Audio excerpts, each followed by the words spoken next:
Is technology a life-enhancing gift for which we should be deeply grateful to God and lean in?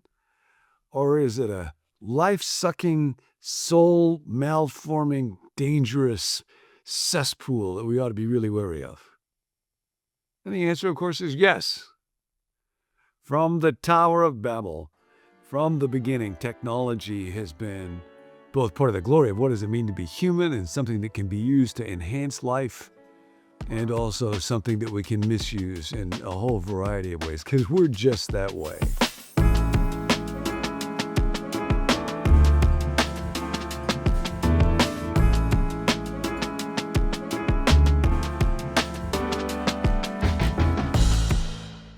On the one hand, technology is what makes this moment possible. I am so grateful that we, this little community we'll sometimes call the Fellowship of the Withered Hand, can join one another, can listen to, learn together, pray together.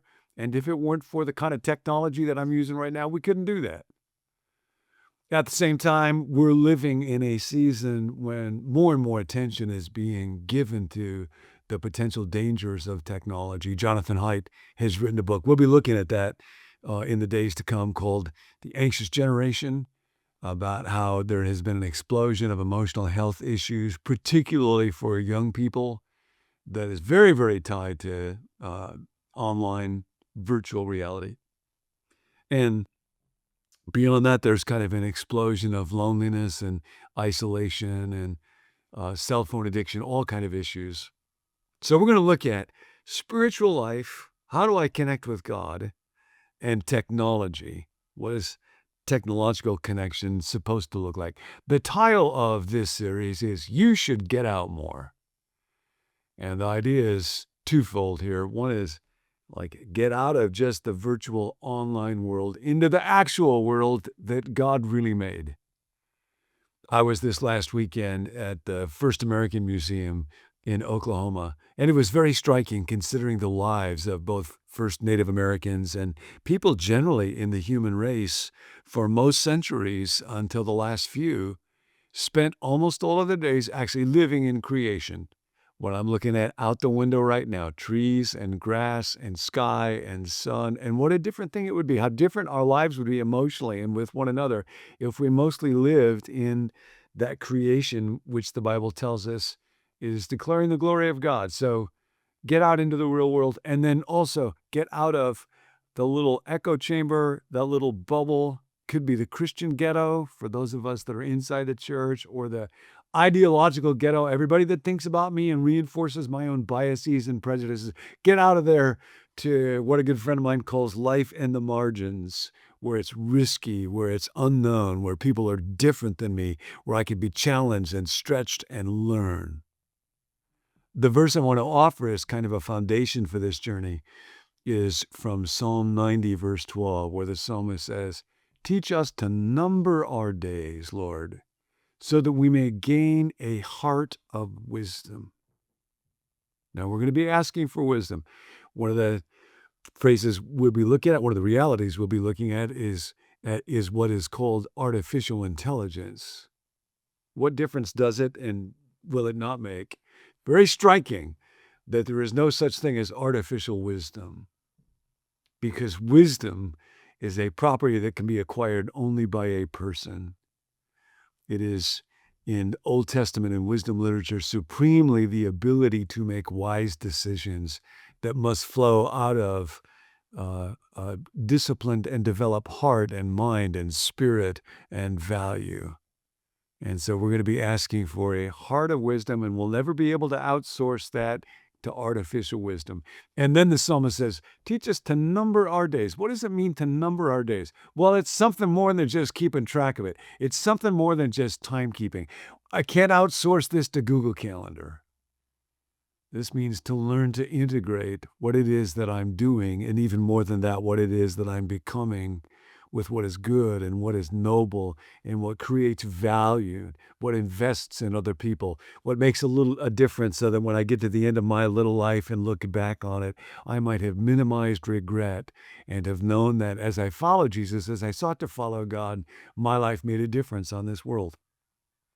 So I want to start in this initial episode by saying a few words from Andy Crouch, his wonderful book, The Tech-Wise Family. That book and another book, The Life We've Always Wanted, are books that Andy's written on these kind of topics. He's one of the voices that I'm hoping to talk to as we go through this series. Here's what he writes. If there is one word that sums up how many of us feel about technology and family life, it's help. Parents know we need help. And by the way, in this series, because technology is especially challenging for children, folks in education are trying to think about this. Parents actually say when they talk about what makes it more difficult to raise a child these days, uh, uh, Andy did research with Barna around this. The fourth factor is greater financial pressures, although in fact, as a general rule, freedom from poverty and financial affluence is growing more than ever. So that's not really true. Number 3 is a loss of moral consensus. Yeah, that's definitely true.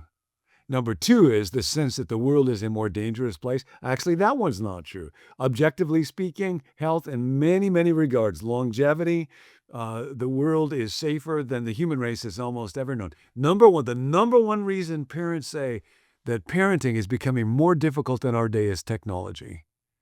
And so I will be talking with some parents and talking about parents, and I would encourage you, if you sign on for this, you should get out more. One of the ways to get out more is think of a child or maybe a couple of children. Maybe if you're a parent, do that. And all through this series, pray for that child, those children, and look for ways to bless them. And be asking God how you can be used as a form of blessing in the life of a child. So, parents know we need help, Andy says. We love the way devices make our lives easier amid the stress and busyness that fill our days. We love the way screens can, almost magically, absorb our children's attention and give us a few moments of quiet in the car or before dinner. We admire the ease with which our children master technology, the prowess they show with video games, the bursts of creativity in the arts, movies, and music that devices help them produce. But, we also sense the precious days of childhood are passing by far too fast in a haze of ghostly blue light. We watch as the inevitable intensity of teenage relationships is raised to near toxic levels by a sleep-depriving, round-the-clock deluge of messages. We feel helpless to prevent them from overexposure far too early to the most violent and intimate facts of life. Medieval Jewish rabbis, it said, used to discourage anyone under 30 from even reading the Bible's poetically erotic Song of Songs. If only that was our problem.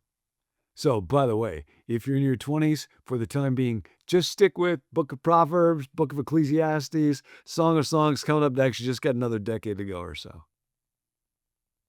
Andy goes on to give what he calls the 10 Commitments. They might be called the 10 Commandments of technologically wise, not just intelligent, people and families.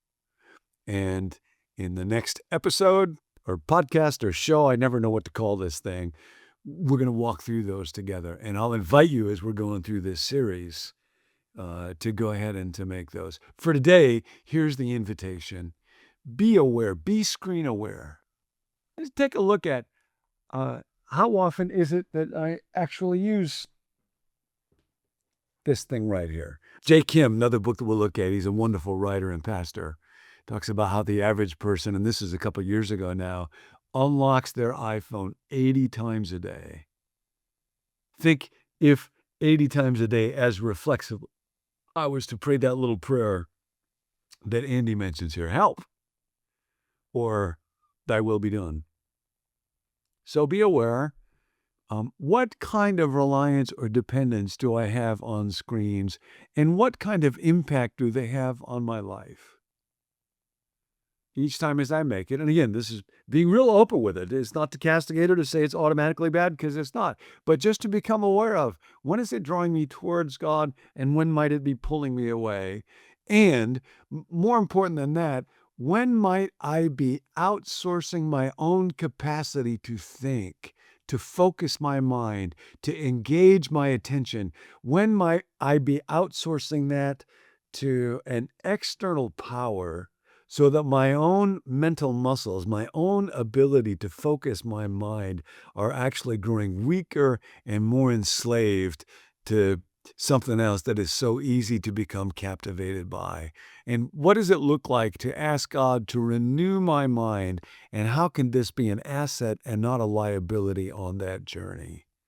So the request today, oh God, I got this one life. There's a giant world that's out there, and you are waiting for me to meet you in it. Teach me to number my days. Teach me to number this day so that I could gain a heart of wisdom.